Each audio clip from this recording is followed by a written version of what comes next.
Hi, I'm James from Tecantis, where we provide tools to enable you to bring the power of location intelligence into Microsoft Fabric and your Power BI reports. In this video, I'm going to show you how to create a drill-down shape map in Power BI using Icon Map Pro.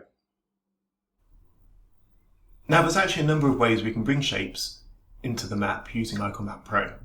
We can either bring shapes in from a file source such as GeoJSON, or TopoJSON like Power BI Shape Map uses, KML files, or Esri Shape Files.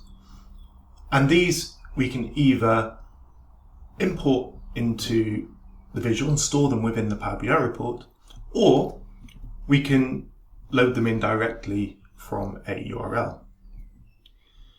We can also bring in our shapes and store them into the Power BI dataset. For example, if you've got a source such as Snowflake or SQL Server or Postgres using the geography data type, then you can load those shapes in either well-known text format or as GeoJSON features and store them line by line as data in your Power BI dataset, and then bring those into your map using Icon Map Pro.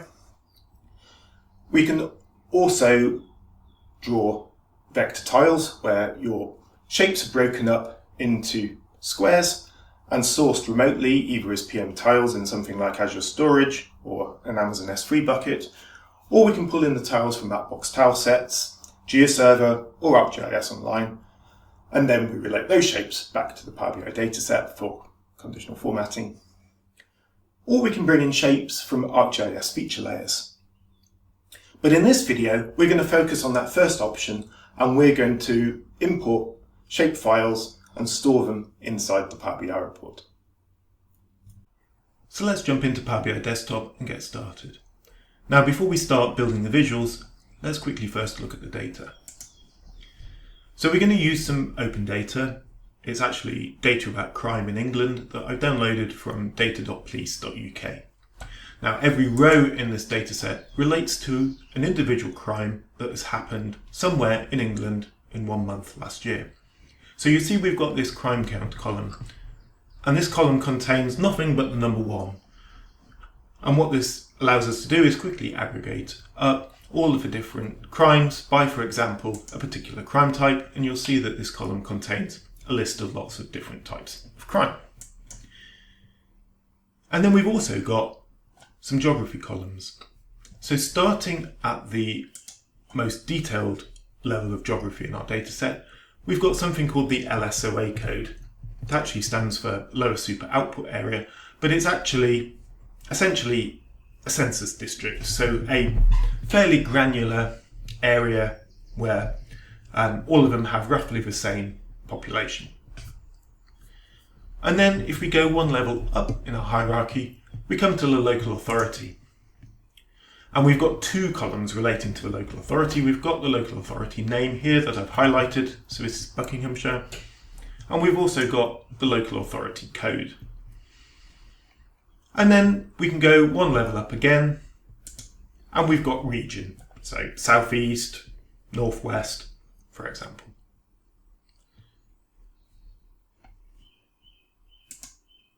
So now let's jump into the report design view, and we can add on fields from our dataset and use some of the built-in bar chart, for example, to examine the data. So for example, if I want to drag in crime type and see how many crimes there are of each of the different types, we can happily do that.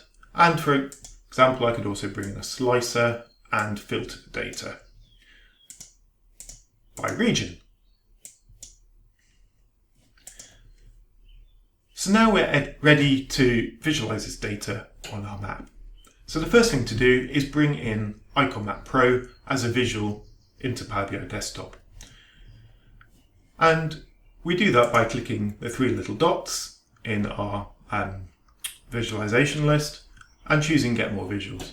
You may also find this on the toolbar at the top of Power BI, depending on your version of Power BI Desktop. So let's click Get More Visuals, and this takes us off to Microsoft App Source, where we can see all of the many different third-party visuals that are available for Power BI. Obviously, we're going to choose Icon Map Pro So click that and hit add to add it into our report. Once it's added, you'll see that we get the IconMap Pro logo available as an additional visual to add on to the report. So let's click it to add it onto the report canvas and resize it to fill all of the remaining available space. Now we're ready to bring in our data from the Power BI dataset and configure the visual. So we're going to start at local authority level. So I'm going to bring in that local authority code into the ID field. And that tells the visual that currently the level of geography that we're going to visualize is at the local authority level. Now I'm also going to bring in the local authority code field into our feature reference box here. Now you'll see we've got a warning message here on the map. It's telling us that we haven't configured the visual in a way that it's currently expecting. And the reason for that is if I expand out the settings and have a look at data layers, the map's currently expecting to draw circles. And to draw circles, it needs longitude and latitude data, which A, we haven't provided, and B, we don't have in this data set. So let's turn circles off, and instead, we're going to draw our GeoJSON shape KML data from a file. So let's turn that on. You can see that the map's no longer complaining that our data's not configured correctly. But what we need to do now is configure the shape data. So you'll see we get multiple different options for configuration, but we'll start with setup. So at the moment we've only got one level of data at the local authority level, so let's not worry about that for now. But what we are going to change is the source. So we have two options, as I mentioned earlier. We can either relate to an external file, such as a GeoJSON file hosted in something like GitHub or Azure Blob Storage out there on the internet, or we can upload a file and store it into the report. So what I'm going to do is open up this configuration section and click this display file upload button. And what that does is it gives us this area here in the report canvas where we can click this button to select a file from the file system. So clicking that opens up this dialog box to select our file. Now there's a number of different file formats that we support. We support GeoJSON files, TopoJSON files, KML files, or Esri Shape files. Now, if you're going to bring in Esri Shape files, then because Esri Shape files consist of multiple individual files, they need to be compressed and uploaded as a single zip file.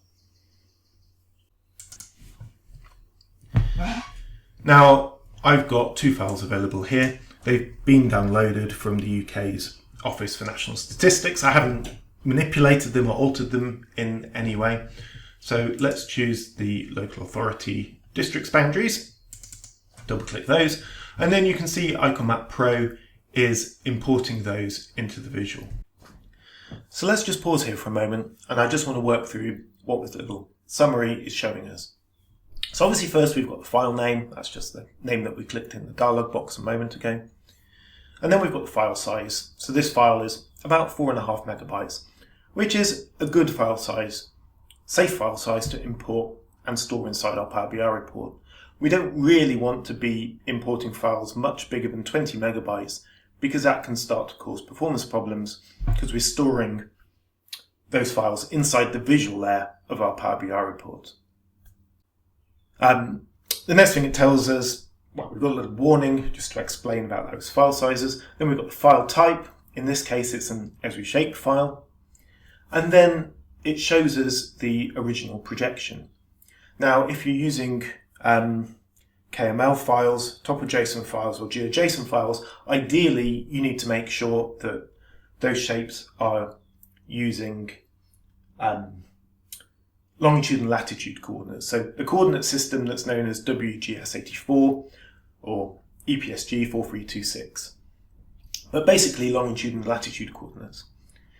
If you're importing in Esri Shape Files, then IconMap Pro will automatically convert those to longitudes and latitudes behind the scenes for you, so you don't need to worry too much. In this case, our file is using British National Grid coordinates, so those will be automatically converted for us. The other thing that the visual does at this point is it will simplify our shapes. So sometimes these files can be really large and contain a much higher level of detail than is practical to display inside a Power BI report.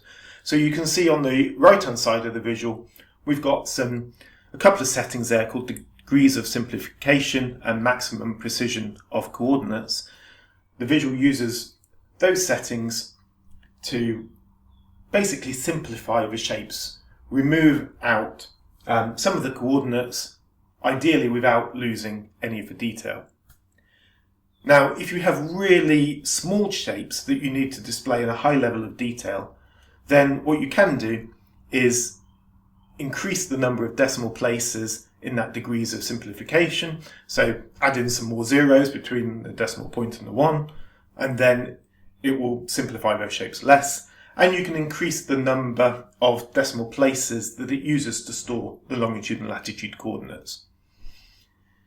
Obviously, only do this if you need to, because it will result in a bigger file, more complex file, and more complex files potentially will render slower. Also worth noting that if you do change those settings, they only apply as you're uploading the file. So if you change the degrees of simplification or maximum precision of coordinates after you've loaded a shapefile, then you'll need to load in that shapefile again for those changes to take effect. And then last couple of boxes on the summary screen, we've got number of features. So that's essentially the number of shapes that it's found inside of that file. So in this case, we've got 374 shapes making up those local authority boundaries. And then we've got a summary of the properties that the file stores about each of those local authority boundaries. And you can see in here that we've got a local authority code field, a local authority name field, and then the British National Grid Eastings and Northings, a longitude and latitude, and an ID field. Now these properties are important because even though we've got the local authority code and name in our Power BI dataset, we need to tell the visual how that Power BI data relates to the data in our shapefile, and we do that through these properties. So what IconMap Pro will do is it will use that LAD22CD, the local authority code field in the properties, and search through all of the Power BI data in the column that we've dragged into the feature reference field, so in this case that local authority code as well, and it will try to find a match between the two. So for each of the individual local authority shapes, it goes through the Power BI data and tries to find that same code. And once it's done that, those shapes then become interactive. So we can click on them to cross-filter the other visuals in our Power BI report, and we can also apply Power BI conditional formatting. So now our shape's been loaded into our Power BI report, you can see all of those local authority boundaries being displayed on the map, but you'll notice some of them are grey and some of them are blue. Now, the ones that are blue are the ones that have been successfully matched using that local authority code field between the properties against each of the shapes and our Power BI data. Now, the default behavior is that the visual will go through all of the fields in the shapefile and find the one that matches your data the best. But this is a little bit dangerous because sometimes you have the same values in different fields and they don't always mean the same things. So you can get false matches. So the safest thing to do is then to actually select one of those properties from your shapefile to tell it exactly which one relates to your Power BI data. Now in this case they're called the same thing, so it's easy. It won't obviously always be called the same thing, but just select it here from the drop down, and then the visual knows that it needs to use this field inside the shapes on the map to join against the Power BI data field that we added as our feature reference field down here.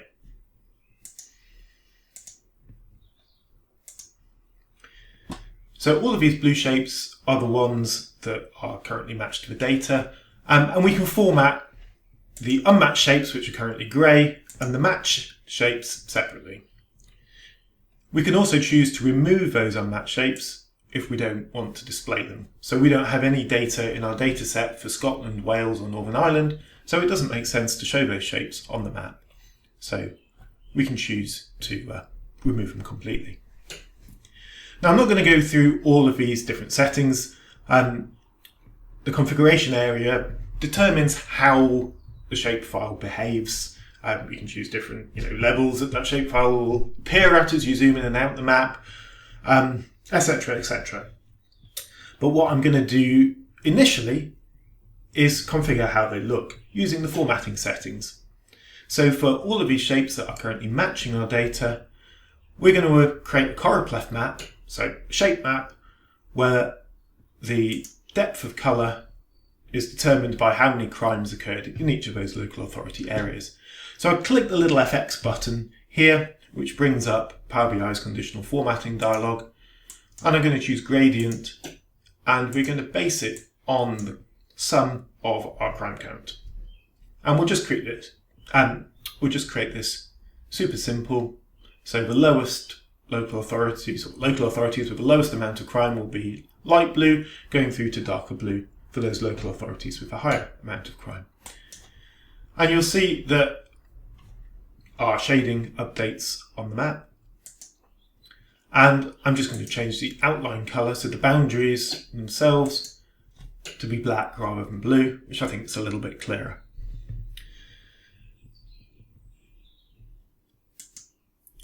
Now, if we want our shading to be updated based on the other visuals on the report, it's important that we remember to check our visual interactions.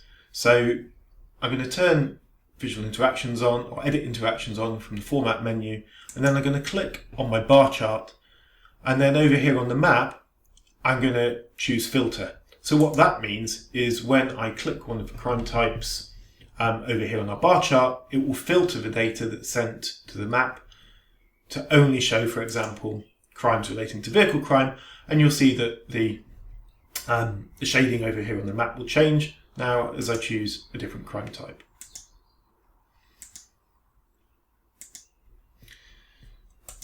And I can do the same thing the other way around, so if I click on the map visual, and then I can choose to filter the bar chart over here. So if I click on this local authority area over here, we'll see that bar chart updating.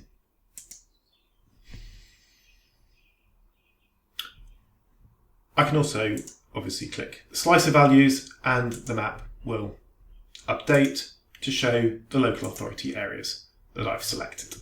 Oh, sorry, the region, the local authorities within the region that I've selected. So this is great. We've got our first level happily working. If you find that things are a little bit sluggish because you've brought in lots of really detailed shapes, one thing that you can try is to turn on WebGL rendering mode, and that uses a different library behind the scenes, which you might find can render more complicated shapes more optimally. But it works essentially in the same way. Right, so we've got our initial local authority level. Now let's add in the drill down to get into those lower super output areas, those census areas, and show a level of detail within each local authority. So to do that, the first thing we need to do is create our geographic hierarchy.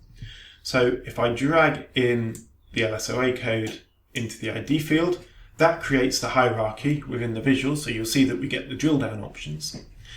And we also need to drag in that LSOA code into the feature reference so that it can use that code to look up against the LSOA's codes in our in our file. But we haven't yet loaded that file in. So let's go back into our data layer settings for our file. And we're going to increase the number of levels to 2. And then that will show this drop down here. So we've already configured our top local authority district level. Now let's choose to configure level 2. Now, second level, so all the different levels can be completely independently configured. So let's load in our LSOA boundaries, lower super output areas. The map will now import these in. You can see it's a larger file, so it will take just a moment longer to do all of that simplification and the coordinate translation for us. But it's done that. You can see it's loaded in 35,500 different shapes. Let's choose the property. Again, increases the speed that matching can occur. We'll remove unmatched shapes as we did before. I'll leave everything the same down there. And just configure the formatting to be exactly the same as the local authority layer. So just based on crime count. And we'll also change that outline color to be black too. So now we're fully configured. I can do things like filter and zoom straight into London. And then if I click over here on the map and turn on drill down mode, for example, if we want to understand why this particular shape is darker, for example, with drill down mode now turned on, I can click on there and that will then take us down into that more detailed level and show the shape outlines for that particular local authority area. And if I go back up again, I can choose the icon here and the fork icon and expand all those different local authorities down to the more detailed level, and then we'll get a view of all of those LSOAs, the lower super output areas, across the whole of London.